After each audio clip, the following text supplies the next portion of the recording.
When my daughter-in-law told me to leave, I smiled instead of crying. I don't know why I did that. Maybe because if I had let even one tear fall, the rest would never stop. So I smiled, nodded slowly, and said, "All right, dear. I understand, but I didn't understand." Not really.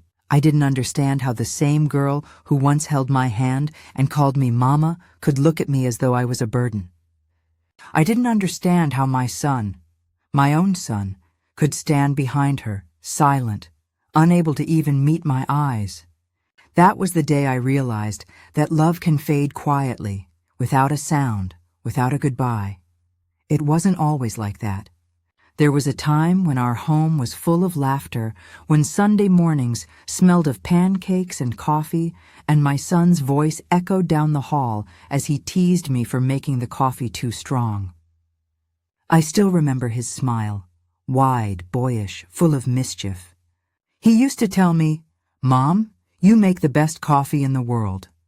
And I used to laugh, brushing it off. But deep inside I was proud. He noticed the little things. My son, Daniel, was always a gentle boy.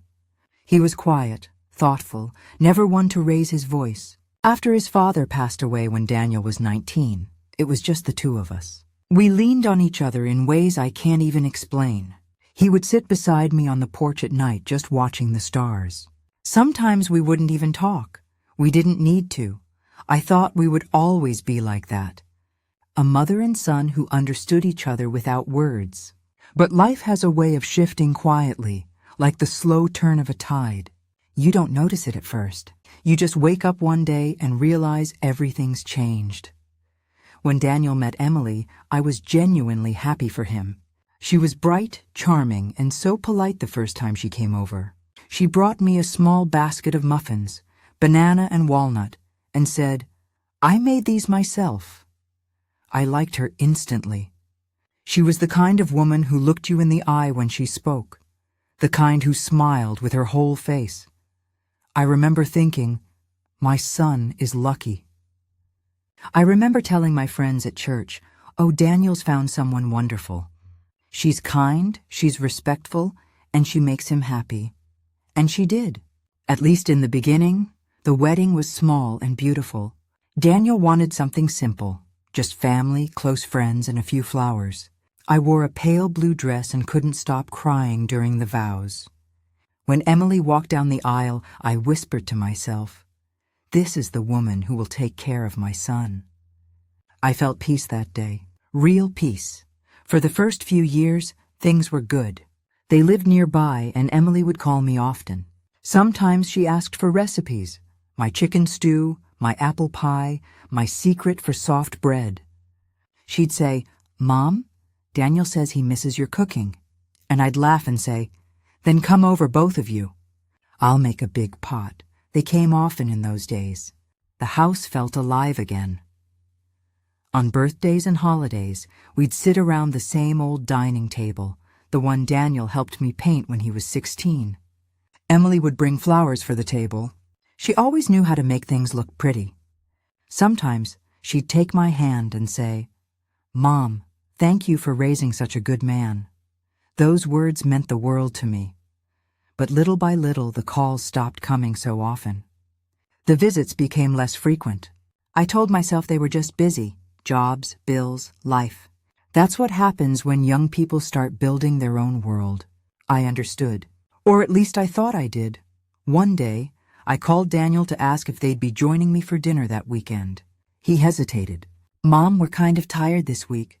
Maybe next time?" I smiled into the phone. "Of course, sweetheart. Rest well." But after I hung up, I sat for a long time, staring at the empty table. Next time didn't come for a long while.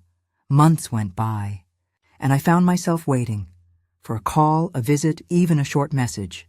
When I did see Daniel, he looked distant. There was something new in his eyes, something closed off. And Emily, she seemed polite, but cooler, like the warmth between us had quietly faded. I started to feel like I was intruding. When I offered to help with something, Emily would say, "Oh, it's fine. Mom, we've got it." When I suggested visiting, she'd reply, "We're a bit busy this month." Her words were soft, but her tone, it carried distance. I told myself not to imagine things. Maybe I was being sensitive. Maybe I was just lonely. But one evening, when I stopped by unannounced, something I rarely did, I saw it clearly for the first time. Daniel opened the door, surprised. "Mom, you didn't call." I smiled, holding a small box in my hands. "I baked you both something. Banana bread. Emily said it's her favorite." He hesitated. "Oh, that's nice, Mom." And then I saw her, Emily, standing in the hallway, her arms folded, eyes unreadable. She didn't say much. Just, "Oh, hi." Her voice wasn't cold exactly. "Just careful." I felt it right away, that invisible wall between us. I placed the box on the counter and said softly, "I just wanted to drop it off." No need to fuss. But the house felt different now. There was no warmth, no laughter, only silence and polite smiles. When I left that evening, I walked slowly to my car. The banana bread still smelled sweet on my hands, but something inside me had gone hollow. That night, I couldn't sleep. I kept wondering what I had done wrong. Had I said something? Been too present? Too eager to help? Mothers always worry like that. We question ourselves, even when the silence isn't our fault. Over the next few months, the distance grew wider. Calls came less often. When I reached out, Daniel would answer briefly, his tone polite but rushed. Once, he said, "Mom, you know Emily's been feeling stressed lately. Maybe give her some space." I said, "Of course, dear." But my heart sank. Give her space. Those words stayed with me. I tried to stay hopeful. I told myself this was just a phase. But deep down, something told me the bond we once shared was slipping away. Still, I held on to the small things. His birthday calls, short visits on holidays, the occasional hug at the door. Even those became rare. And every time they left, I found myself lingering by the window, watching their car disappear down the road, whispering to myself, "He'll come back." He always does, but he didn't. One morning, after weeks of silence, I decided to call again. The phone rang for a long time before Emily answered. Her tone was flat. "Oh, hi, Mom," I said. "I was wondering if I could stop by this weekend. I made some soup for you two." She paused. "Actually, we're heading out. Maybe another time." "All right," I said softly. "Another time." But that another time never came either. The days started blending into each other after that. Morning tea, quiet house, same soft hum of the refrigerator in the background. I'd sometimes catch myself glancing at the phone, waiting for it to ring, like it used to. But it just sat there, still and cold. It's strange how silence can become a companion. At first it feels unbearable. Then slowly, you start talking to it, asking it questions, offering it explanations. I would tell myself, they're busy. They have their own lives now. And maybe that was true. But there was also something else in that silence. Something unspoken. I remember one afternoon, I ran into Emily at the grocery store. It had been months since I'd seen her, and I was genuinely happy. She was standing by the produce section, picking tomatoes. I said softly, "Emily, sweetheart." "It's been so long." She looked up, smiled politely. "Oh, hi, Mom." Her tone was warm enough, but her eyes, they looked through me, not at me. I asked about Daniel, how work was going, if they were planning to visit soon. She said, "He's doing fine. We've both just been busy." I nodded. "I understand, dear." There was a small pause. Then she looked at her watch and said, "I'd better get going. We've got errands to run." And just like that, she was gone. No hug, no promise to call, only that faint smell of her perfume lingering in the air. I stood there for a while, still holding the basket I hadn't even filled yet. My throat felt tight. I blinked fast, trying to keep myself composed. I told myself it was fine, that maybe she was in a rush. But something inside me whispered that I'd lost her too. When I got home, I made tea and sat by the window, watching the rain trickle down the glass. I remembered the early days, when she used to call me for advice on cooking or housework. She once told me, "You're like the mother I always wished I had." I used to hold those words close, like a gift. Now they felt like a memory from another lifetime. I didn't want to believe Emily had changed. I wanted to think something else had caused this distance. Maybe work pressure. Maybe they were struggling with something they didn't want to share. But when months pass and the distance stays, you start to understand that some doors close quietly, without a sound. One evening, I decided to call Daniel. My heart was beating fast. I don't even know why. Maybe I was afraid of hearing more silence. When he answered, his voice was calm but distracted. "Hey, Mom, everything okay?" "Yes, dear. I just wanted to hear your voice." "It's been a while." He said, "Yeah, sorry about that. Things have been a bit hectic." I smiled softly. "I know. You've always been busy. How's Emily?" "She's fine," he said shortly. Then silence. After a moment I asked, "Would you both like to come over this Sunday? I could make your favorite stew." He hesitated. I could almost hear him thinking, I don't think so, Mom. Emily's parents might visit."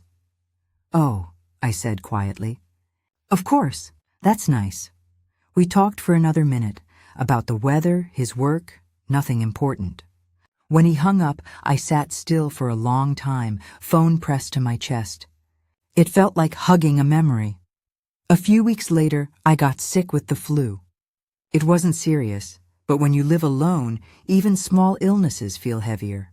I thought Daniel might call or check in, but he didn't.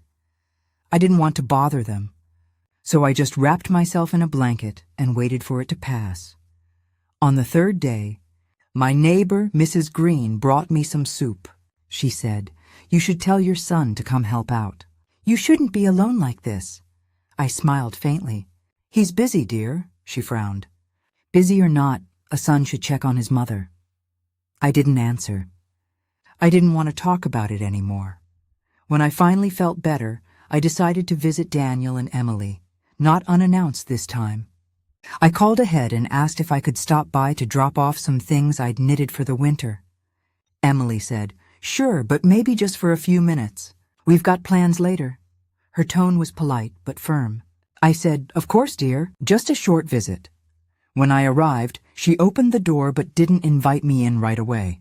I noticed how clean everything looked, almost too clean, like no trace of warmth anywhere. Daniel came out of the kitchen, smiling faintly. "Mom!" "Hey, come in." I smiled back, clutching the small bag in my hands.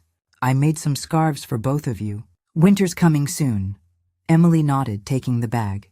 "That's very kind. Thank you." We sat for a few minutes in the living room. They talked about work, about a trip they were planning. I tried to join in, but every sentence felt like stepping on eggshells. When I mentioned maybe hosting Christmas dinner that year, Emily smiled politely and said, "We'll see." That "we'll see" stayed in my mind long after I left.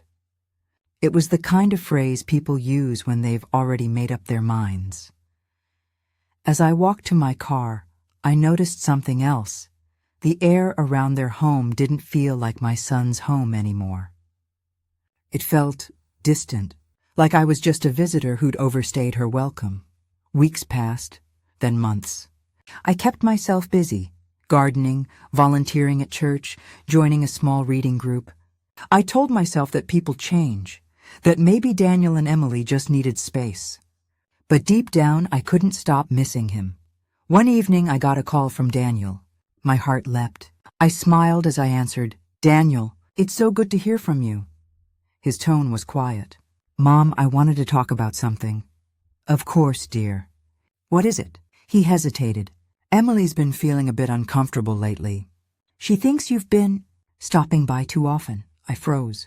"Too often? Daniel, I've only come twice in the last 6 months." "I know," he said quickly, "but she feels like we need some space. You know how sensitive she is about her privacy." I didn't know what to say. My voice trembled a little. "I'm sorry, dear. I never meant to make her uncomfortable."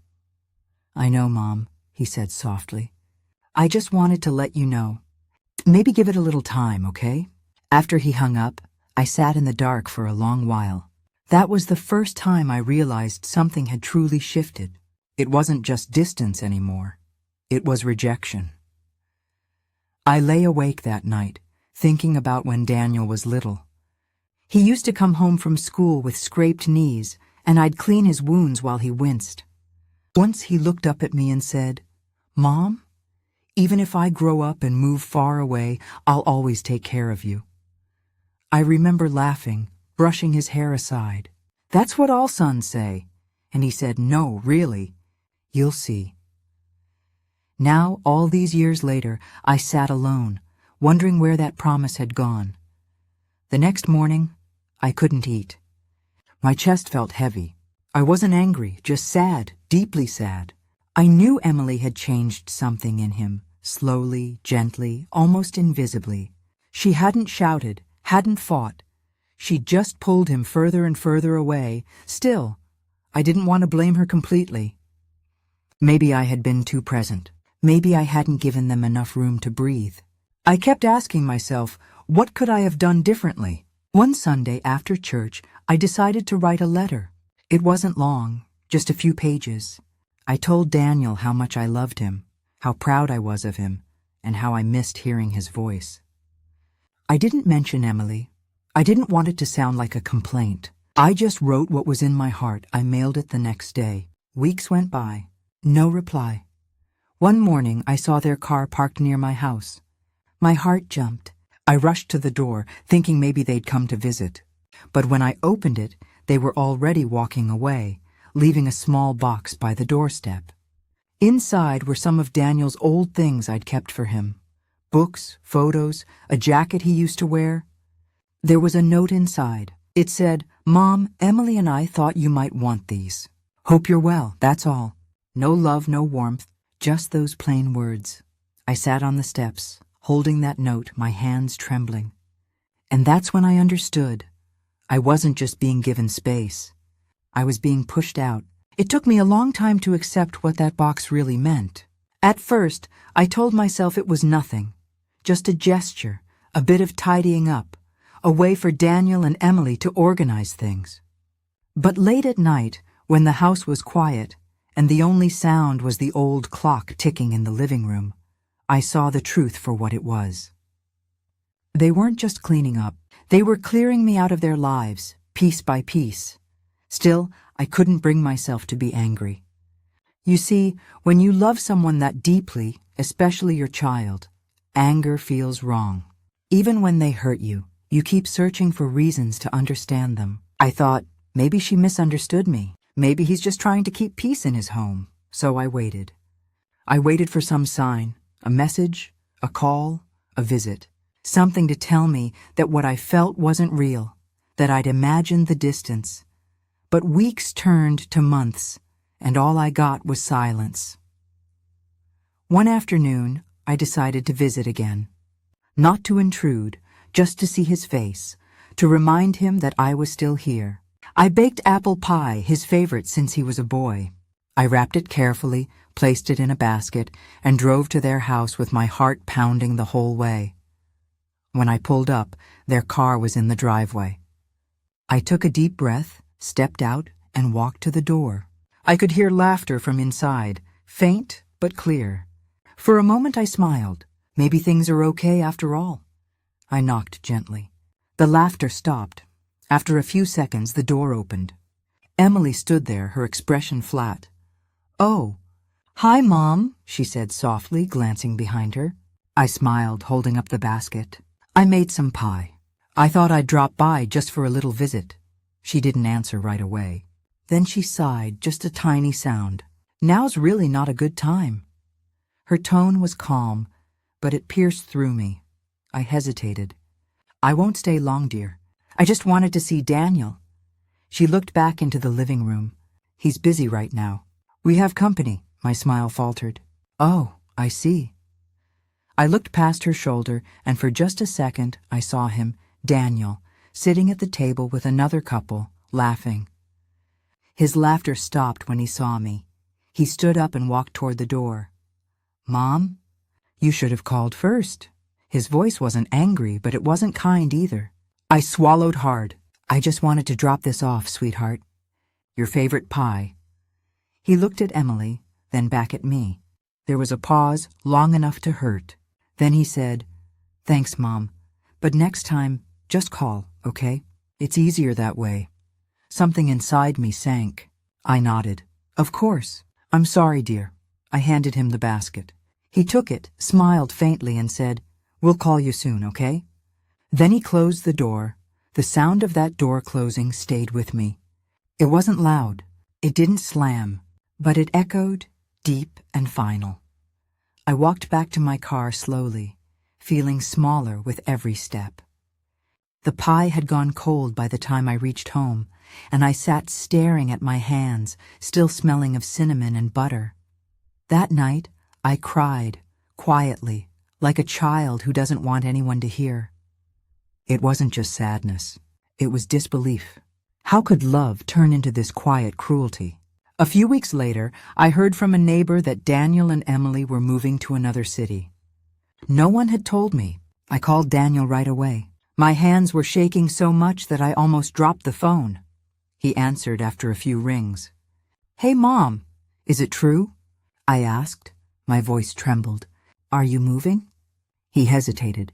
"Yeah, we found a place closer to Emily's work." "When were you going to tell me?" "I was going to call this weekend." I tried to sound calm. "When are you leaving?" He paused. "Next week. Next week." Just like that. No discussion, no warning, no chance for a proper goodbye. I felt my throat tighten. "I see, that's wonderful, Daniel. I'm happy for you both," he sighed.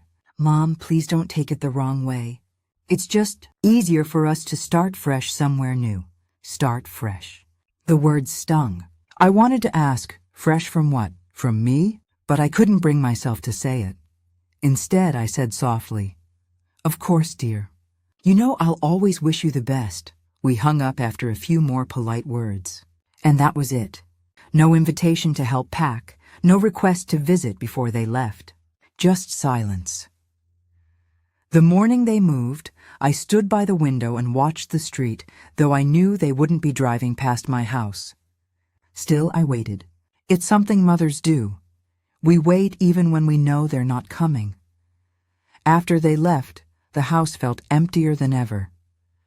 I wandered from room to room, touching things, old photos, a cracked mug Daniel had made me in school, the coat he used to wear on rainy days. Everything felt frozen in time. A few weeks later, a letter arrived. It wasn't handwritten. It was typed with both their names at the bottom. It said they'd settled into the new city, that they were doing well, and that they hoped I understood that they needed some privacy. They also said they'd appreciate if I called before sending packages or visiting. It wasn't cruel. It wasn't rude. But it broke me all the same.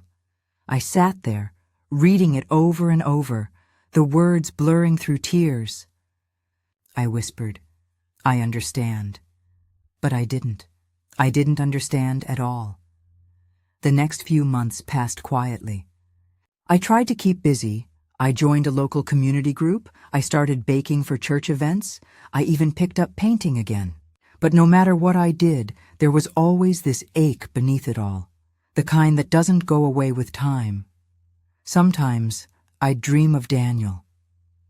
In my dreams, he was a little boy again, running down the hallway, laughing, calling, "Mom, look!" I'd wake up smiling, until the silence reminded me that those days were gone. Then one day, I received a call from a number I didn't recognize. When I answered, it was Emily. Her voice was calm, almost careful. "Hi, Mom." I froze for a moment, surprised. "Emily! Oh, sweetheart, how are you?" "We're okay," she said softly. "I just wanted to let you know. Daniel's been feeling a bit overwhelmed lately. He's asked for some space. So if he doesn't answer your calls for a while, please don't take it personally." I didn't know what to say. "My son? Doesn't want to talk to me?" She sighed. "He just needs time. He's dealing with a lot at work. I promise when things settle, he'll reach out." Her voice was calm, steady, too steady. I wanted to believe her, but something about the way she said it felt rehearsed, like a line she'd practiced before dialing my number. I swallowed hard. "Of course, dear. Tell him I love him." "I will," she said softly. "Goodbye, Mom." And then the line went dead. That was the moment I felt the final thread snap. It wasn't anger that filled me. It was emptiness. A quiet, heavy emptiness that settled deep in my chest. Days turned into weeks again. No calls, no letters, just silence. Until one morning, I went to the mailbox and found an envelope addressed in Daniel's handwriting. My heart raced. I tore it open with shaking hands. Inside was a short note. "Mom, I need some time to think. Please understand that I'm not angry, but I need space.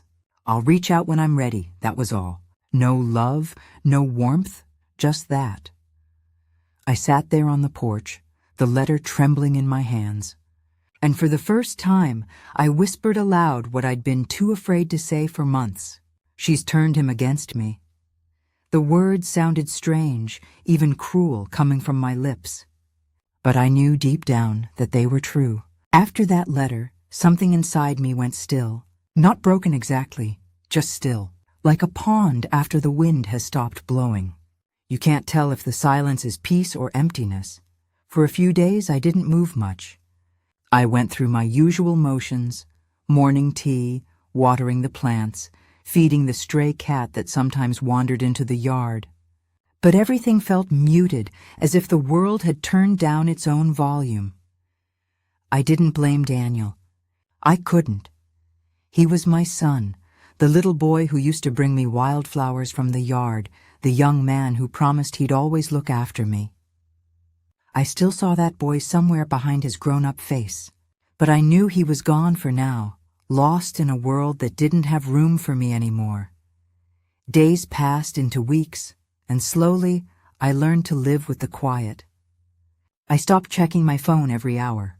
I stopped waiting by the window. Instead, I started going for walks, down the same streets Daniel used to ride his bike on. I'd smile at the neighbors, stop by the bakery for a small loaf of bread, and tell myself, this is what life is now. One afternoon, I was sitting on the park bench watching the children play when a woman sat beside me. She was older, maybe in her 70s, with kind eyes and a soft gray scarf around her neck. We started talking, first about the weather, then about life. Her name was Helen. She told me she had 2 sons, both married, both living in other cities. I asked if they visited often. She smiled sadly. Not much. Their wives prefer spending holidays with their own families. Her words struck something deep inside me. I said, I thought it was just me. She shook her head. It's more common than we think, dear. We raise them, we give them our hearts, and one day someone else becomes their whole world. It's how life goes. Her tone wasn't bitter, just accepting, but I wasn't ready to accept it. Not yet. Over the next few months, Helen and I became friends. We'd meet for tea, go to the market together, sometimes just sit and talk about the little things, recipes, flowers, memories of when our children were small. She never pried, but one day she looked at me and said, "You still hope he'll come back, don't you?" I smiled faintly. Every mother does, she nodded slowly. Then keep hoping. But don't stop living while you wait. Her words stayed with me. I went home that evening and looked around my quiet little house. For the first time, it didn't feel like a prison. It felt like a place I could start again. So I began making changes. I painted the kitchen a soft yellow. I planted new flowers by the porch.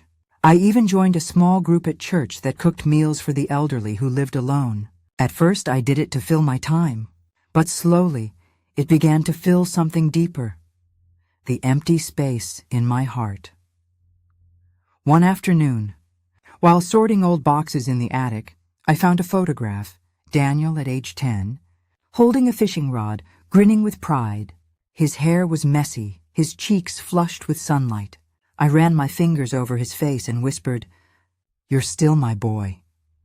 And for the first time in a long while, I smiled without crying. I kept that photo on the kitchen table after that, not to remind myself of what I'd lost, but to remember what I'd given. Love, time, care, a lifetime of being a mother. Then one evening, as I was washing the dishes, the phone rang. It startled me, not because of the sound, but because I hadn't heard it in so long. When I answered, a familiar voice said softly, "Hi, Mom." For a moment, I couldn't speak. "Daniel?" "Yeah," he said quietly. "It's me." My heart was pounding. "I've missed you," I whispered. He sighed. "I know. I've missed you too." We were silent for a moment. I didn't want to push, didn't want to ask too much. Then he said, "I'm sorry for not calling. Things have been complicated." I smiled, even though he couldn't see it. "That's all right, dear. Life gets complicated." He hesitated. "Emily's been having a hard time.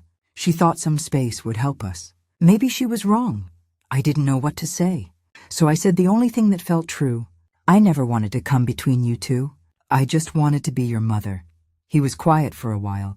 Then softly he said, "I know, Mom. I know you did." I could hear the heaviness in his voice, guilt, regret, maybe confusion. I wanted to reach through the phone, hold his hand, tell him it was all right. But I didn't. I just listened, letting the silence between us become something softer again. Before hanging up, he said, "Maybe we can visit soon." I smiled through tears. "You don't have to promise, Daniel. Just take care of yourself." He paused. "I will. I love you, Mom." After the call ended, I sat for a long time, the phone still in my hand. It wasn't a full reconciliation, but it was something. A small light in a long tunnel of darkness. That night I slept peacefully for the first time in years. Weeks passed, and I didn't hear from him again right away. But I didn't mind. The call had given me something precious, closure, or at least the beginning of it. I started to realize that forgiveness isn't always about words or apologies.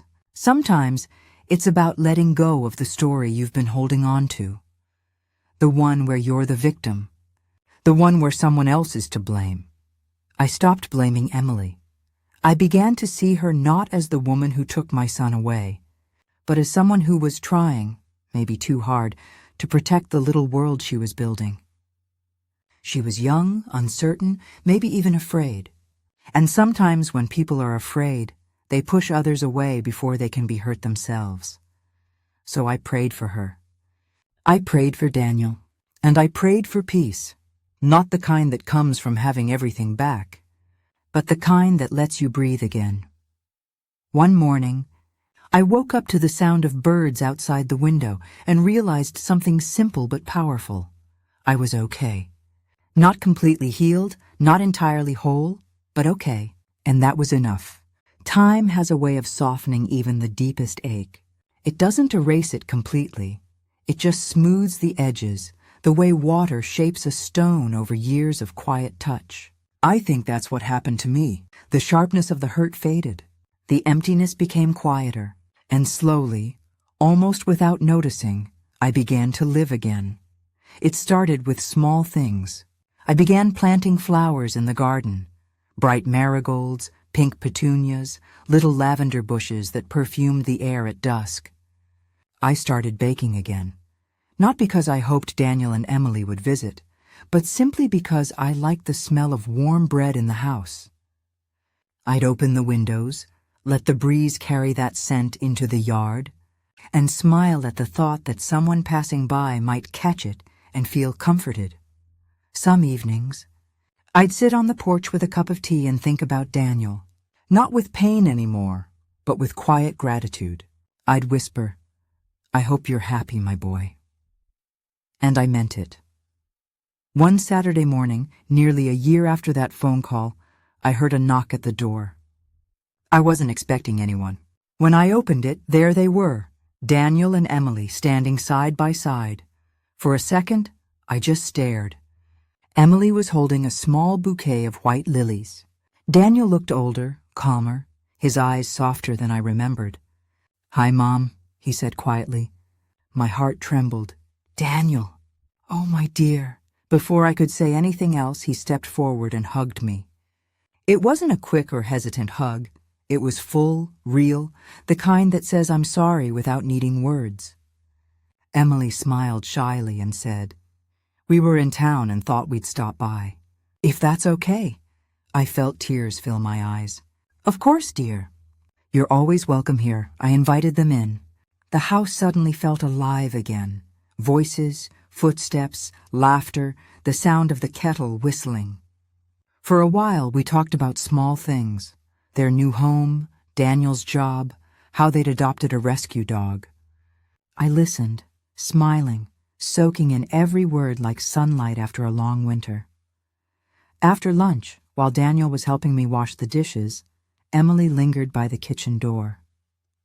She looked nervous, her fingers tracing the edge of her sleeve. Finally, she said softly, Mom, I owe you an apology. I turned to her. Oh, sweetheart, there's no need. She shook her head gently. There is. I wasn't fair to you. I thought I was protecting our little family, but I ended up hurting it instead. I saw how close you and Daniel were, and I was afraid there wouldn't be room for me. It wasn't right, but that's the truth. Her voice trembled a little. I walked to her and took her hands. Emily, I said, being a wife is hard. Being a daughter-in-law is hard too. We all make mistakes when we're trying to find our place. Tears filled her eyes. You still want me to have a place here? I smiled. You've always had one, dear. You just forgot for a little while. She let out a shaky laugh, and in that moment, something in both of us healed. It wasn't dramatic. No music swelled in the background. Just two women, standing in a quiet kitchen, finally seeing each other for who they were.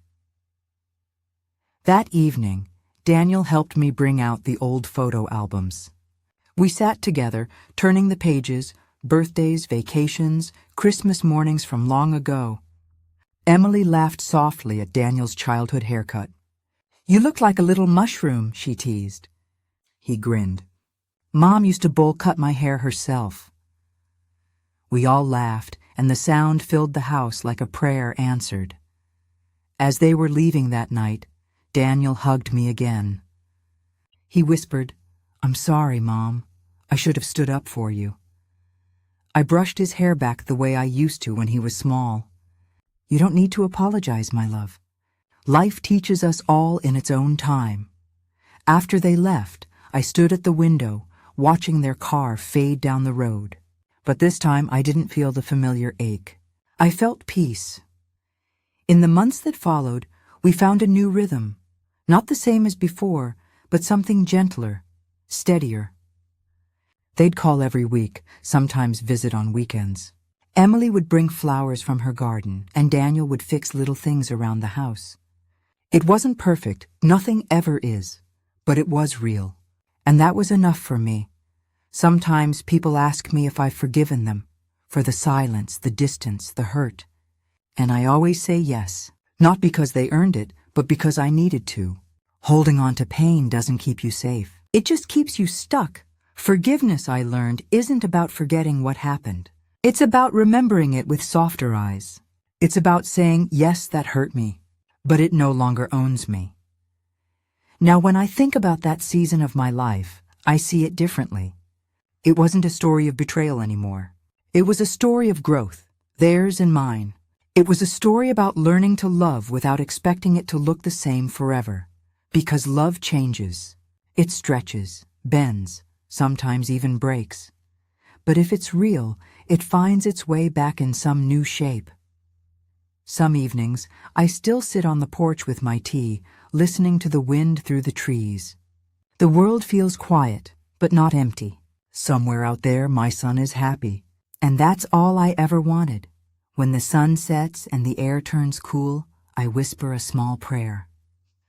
For Daniel, for Emily, for all the mothers who wait in silence, and all the sons who one day find their way home again, and for myself, that I may always remember. Even when love changes its shape, it never truly disappears. Because once you've given your heart as a mother, Part of it lives forever in your child. No matter how far away they go, no matter who they become, no matter how many doors quietly close along the way,